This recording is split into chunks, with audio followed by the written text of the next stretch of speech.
Praise the Lord.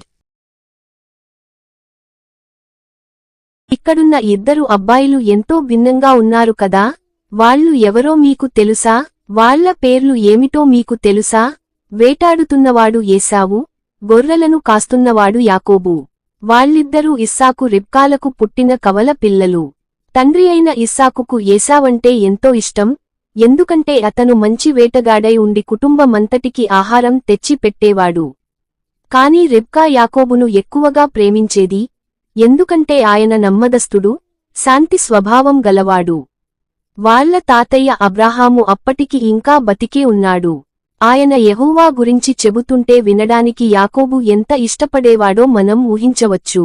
ఆ కవల పిల్లలకు 15 సంవత్సరాలు ఉన్నప్పుడు అబ్రహాము 175 సంవత్సరాల వయసులో మరణించాడు.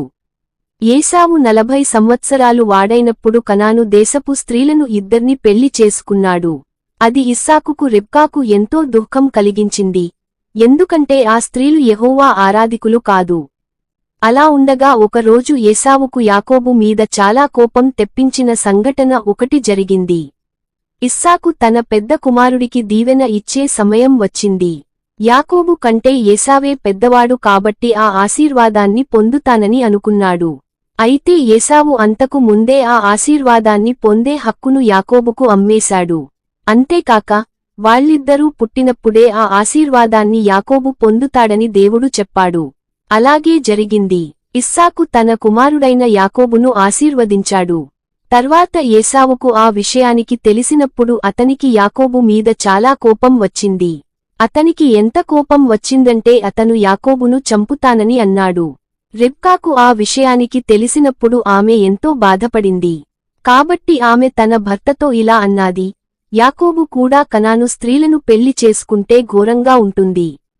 అప్పుడు ఇస్సాకు తన కుమారుడైన యాకోబును పిలిచి, నువ్వు కనాను స్త్రీని పెళ్లి చేసుకోవద్దు.